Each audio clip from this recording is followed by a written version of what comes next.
Welcome to all of our Becoming Your Best podcast listeners, wherever you may be in the world today. This is your host, Steve Schallenberger, and we are so grateful to have you as part of the show today. We have a terrific guest, and I'll tell you about her right now, but I guarantee the subject we're going to talk about will be helpful for all of us.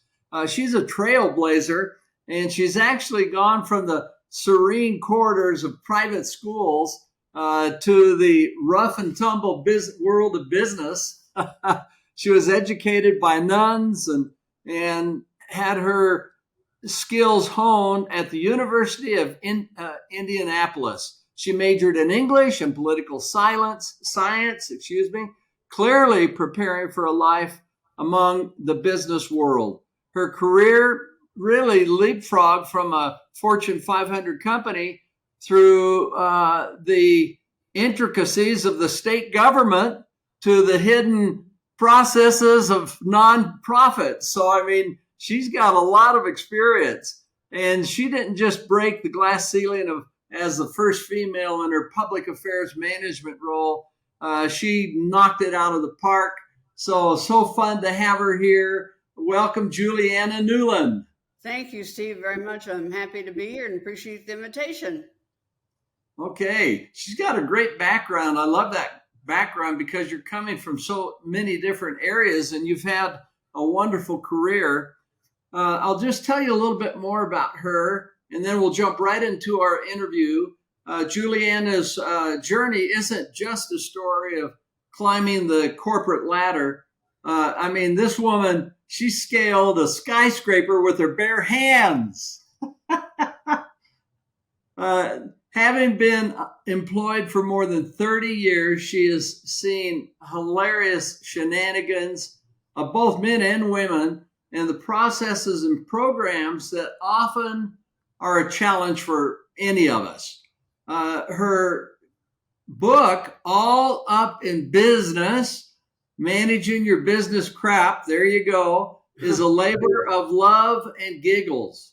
And this book is to be enjoyed as, well, not only a tongue-in-cheek, but it also looks at the many business circumstances such as interviews, office kiss-ups, performance reviews, working from home, and it offers some wonderful advice to readers. It's not just a book, it's a survival guide for the business world. So, Juliana, as we get into this today, tell us about your background, including any turning points in your life that's had a significant impact on you. Okay. Well, as you mentioned, I've had several different jobs during my career. The longest time was with a Fortune 500 company. That was 24 years here in Indianapolis. I'm the oldest of 5 children. Grew up in a middle-class family. All of my jobs that I had very strong writing components. So I'm glad the nuns taught me well. And I could shove nouns and verbs together pretty well for different types of speeches and all those things that I wrote during those 34 years. The things that had a significant impact on me, I'd probably say, I would not want to rank these in order, but I'll just put them out there. Working at a Fortune 500 company was a big turning point for me, and taught me a lot. I learned a lot. It was my position was very outward facing. I worked with lawmakers and the governors over years. And so that was a turning point for me, was learning how to represent a Fortune 500 company in a public atmosphere. I've been married. That was a major turning point for me. I've been married for 40 years. And yeah, my husband and I adopted a son 26 years ago. And I've also spent a lot of time in community service. I think that's important to give back to your community. And I've done that, and those created little turning points for me as well. Well, thanks for that background. In just a minute or so, you told us so much about yourself. Thank you so much. And tell us how you got into a Fortune 500 company, and what are some tips that you could give to our listeners of how to be successful in companies? How do you create value? How do you make a difference? Because you've really done it. Well, how I got the job is I was approached by representatives of Lilly who knew me from my lobbying work for the state health department and wanted to know if I would be interested in doing public affairs for Lilly. And so I agreed to interview and I got the job.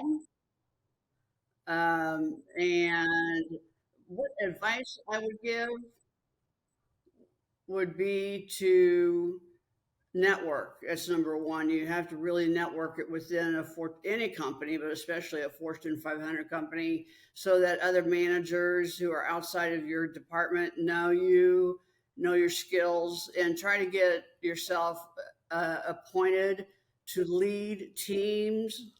That's another good thing, especially interdepartmental teams where you can show your stuff to other managers and try to find a mentor. I'm a big believer in the value of mentors, especially for women employees, female employees. And I think if you could try to find a mentor and have a very valuable relationship where you can um, ask questions, have the mentor give you advice on how to work your way up the corporate ladder or the business ladder, if you will, and just answer those tough questions that you might have. That's really great advice to develop a network and then to create relationships where you can have a mentor relationship. Mhm. So, what have you found is the best way to create that network? How do you expand out? How do you build relationships? And then that's the first one. The second question is then how do you identify potential mentors and create that relationship, which I agree with you so much. I look back and look at the mentors in my life, and they have had a huge impact. But it's more than just that. Not only did they have a dramatic impact on my career and everybody that I've touched, but they became some of my closest friends, Mhm. very special relationships.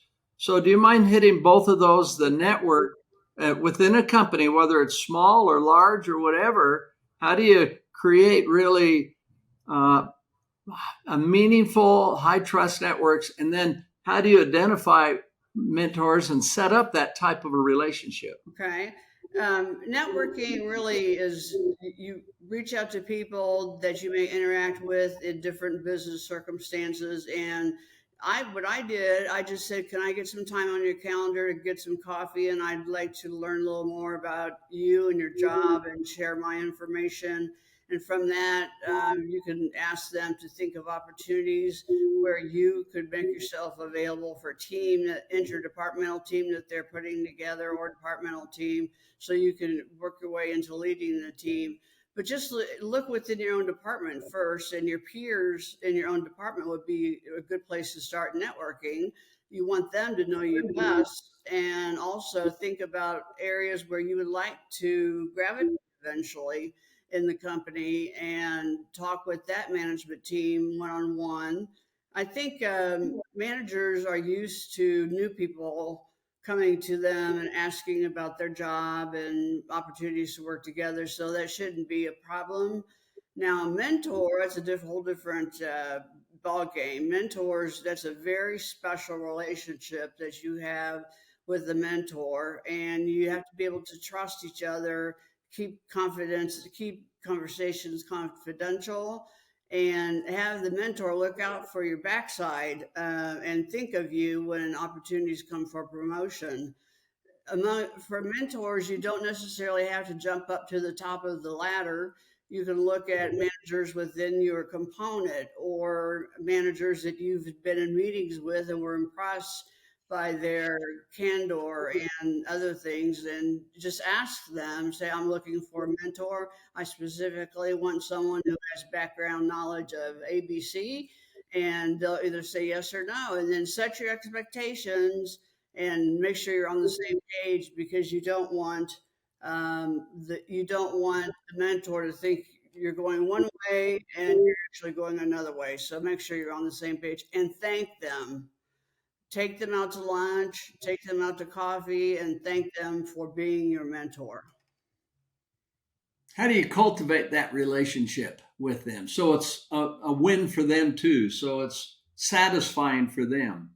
I think you're offering to them a person, a capable person who could perhaps join their department or work on projects that they have under their guidance, and make sure that you are providing information to them that they would find helpful. And you know that, but you just have to ask. You have to be open and candid and ask if there's anything within your department that you can let them know about, and think of projects where you can have a combined relationship and use that to your advantage. Okay. How many mentors are a good number of mentors to have? Probably one, I would say, real one or two in a business setting. You don't need to have coaching coming in from all angles. And as I mentioned, this is a very special relationship. It needs to be nurtured. You probably won't meet but once every other month or once a month, maybe a little more frequently initially so you can get to know each other. But I would say one or two. Yeah, Juliana and I had the opportunity to visit before we started today and just reflected what a powerful role mentors can play in our lives. And I just want to point out that you said maybe one or two within a business setting, and mine were they actually were exterior to my business, and I had four or five, but they all had different backgrounds.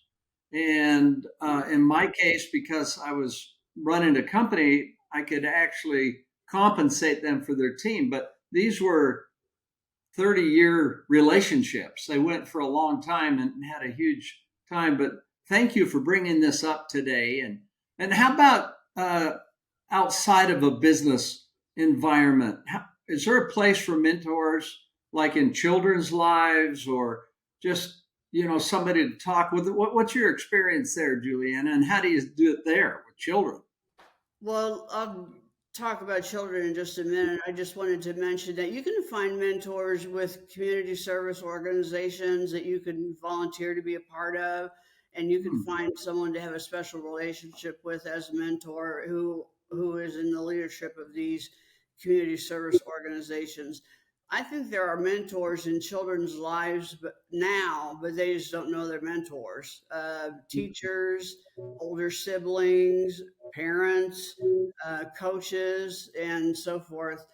But for this, I would say it'd be children starting in the sixth grade where they can understand that relationship a little better, and especially in high school where there's a lot of challenges that high school students face.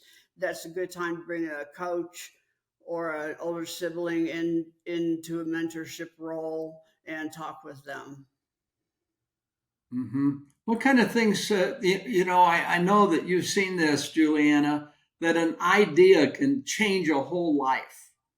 When somebody catches a vision of what's possible or something that they can see themselves doing where it makes a difference. And have you found, in your experience, a way to bring those kind of ideas to the forefront that is inspiring and lifting and helps people get on the right track?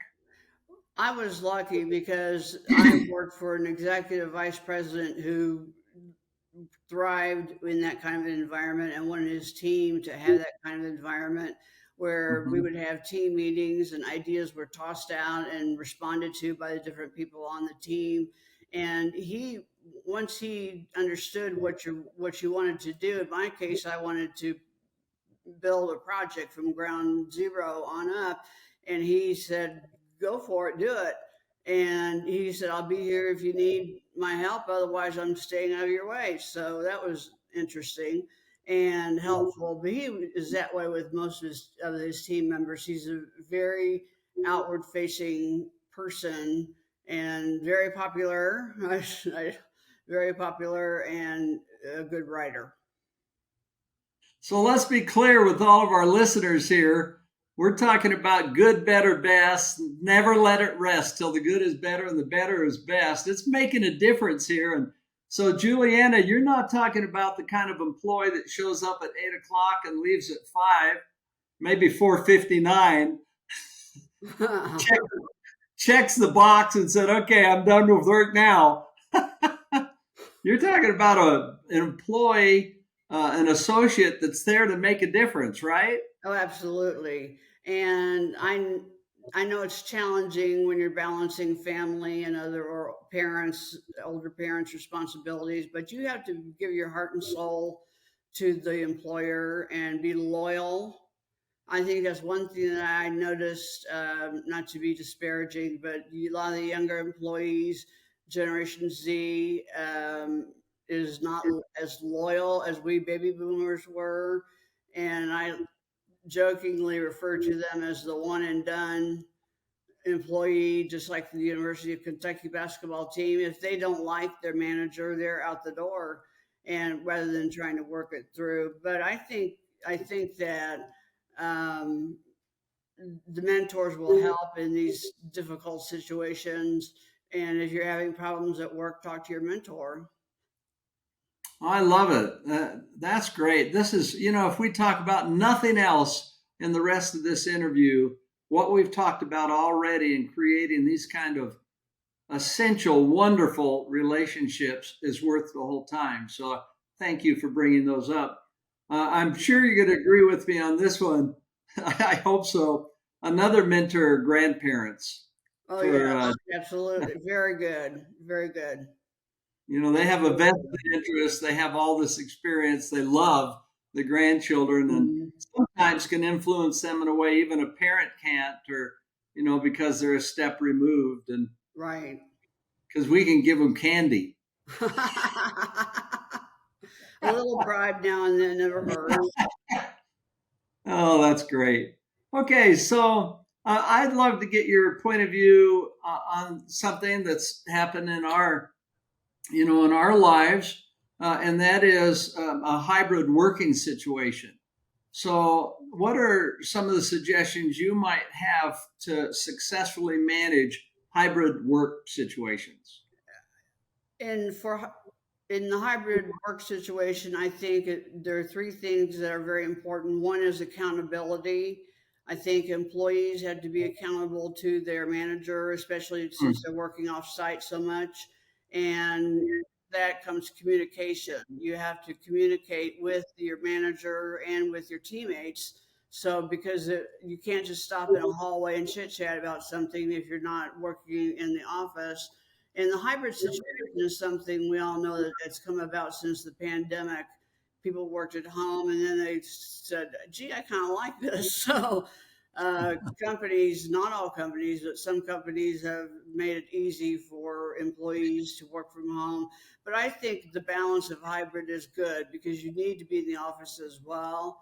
And you need to be able to interact with your employees face to face, your colleagues face to face, but also, when you're home working, you can do a load of laundry and things like that while you could, work the two projects at the same time.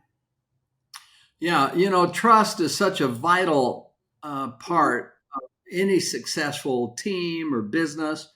And so, one of the challenges of working at home is maintaining a high level of trust. That because when you're together and seeing each other every day, like you said, it's a lot easier to be sensitive to the issues going on.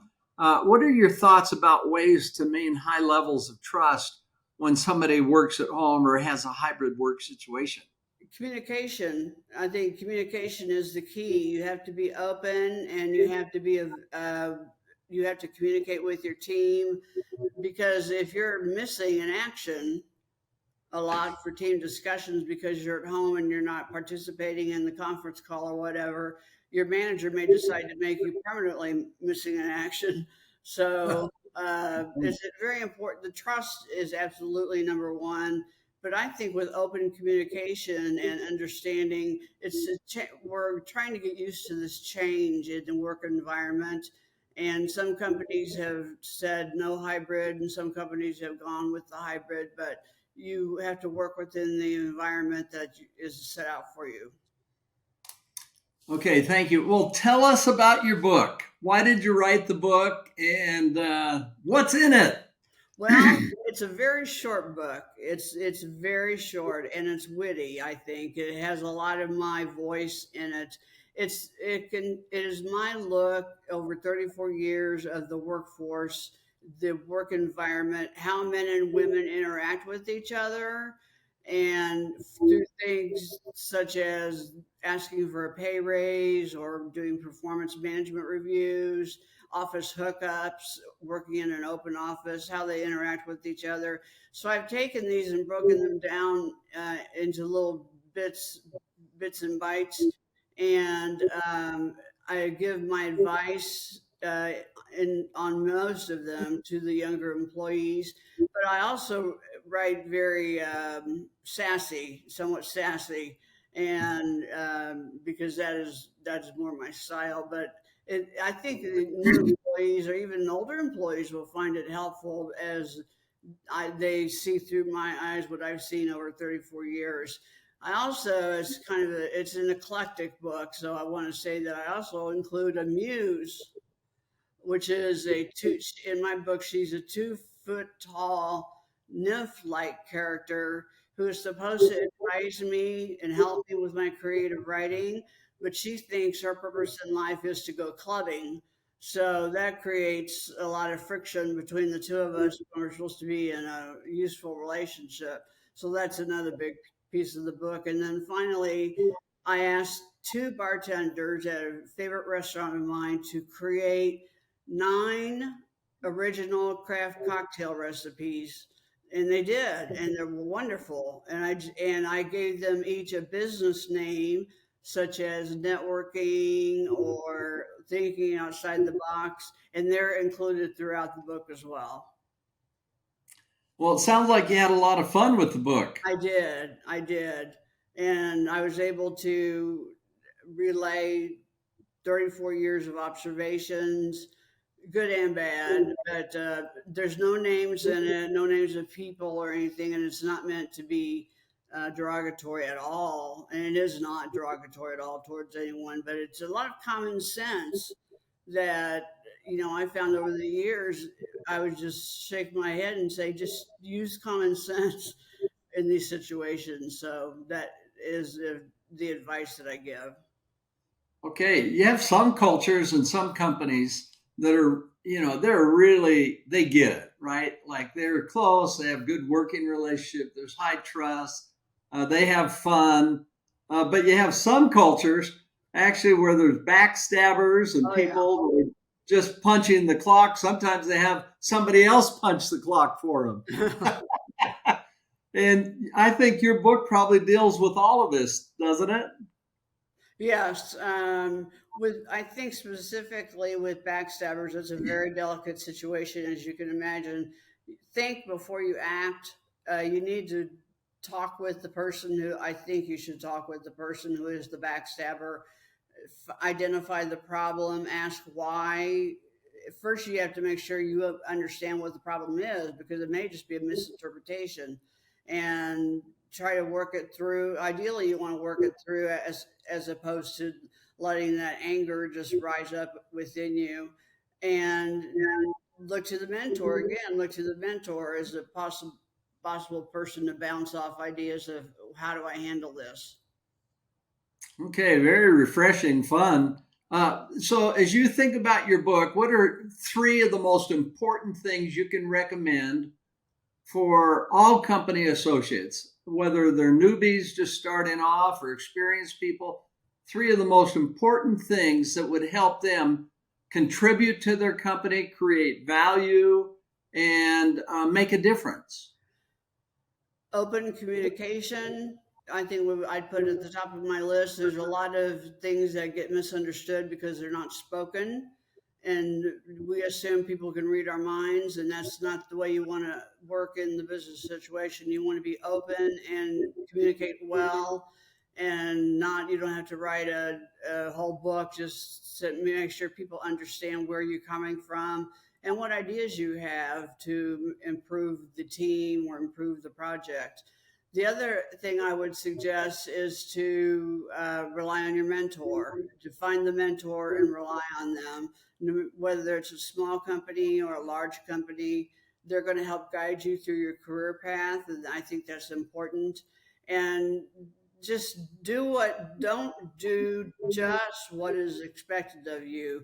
Go the extra distance. In a performance review, if you come in and say, well, I did all these things that were on my work plan, that's good, but does that make you an excellent worker or just a good worker?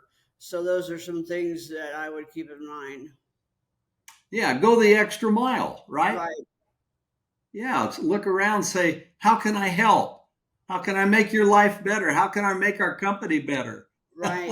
Exactly.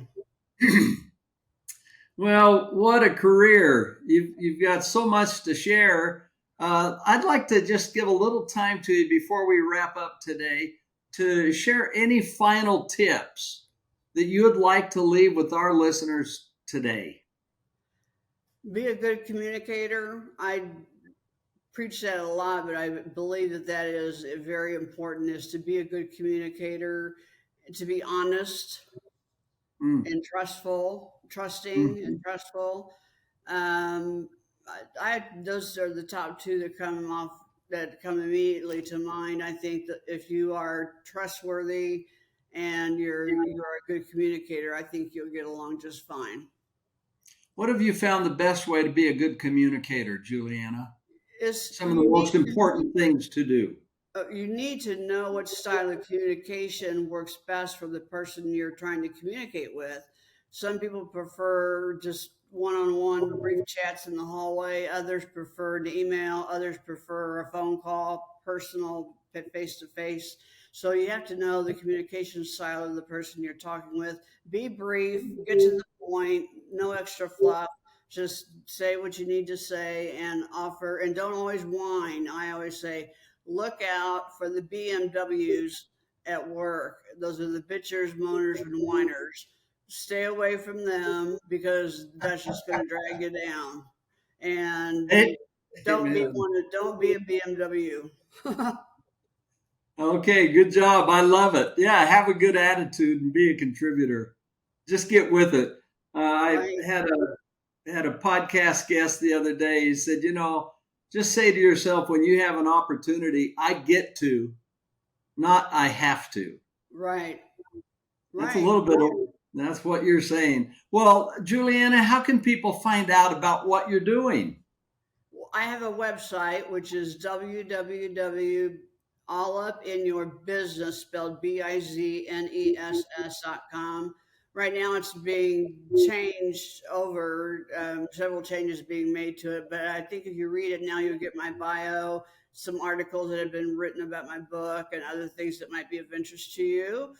A video trailer, book trailer, I should say, is on there as well. But the best way to kind of keep it on up with what I'm doing is by following my website. And the website, did you say it's all up in your business? Yeah, .com. BIZNESS. Correct. Okay, well, it's been a delight to have you on the show today, and thanks for sharing all of your experience. It's been amazing. Well, you're quite welcome. I enjoyed it. Well, thanks. And to our listeners, it's been a privilege to have you with us today.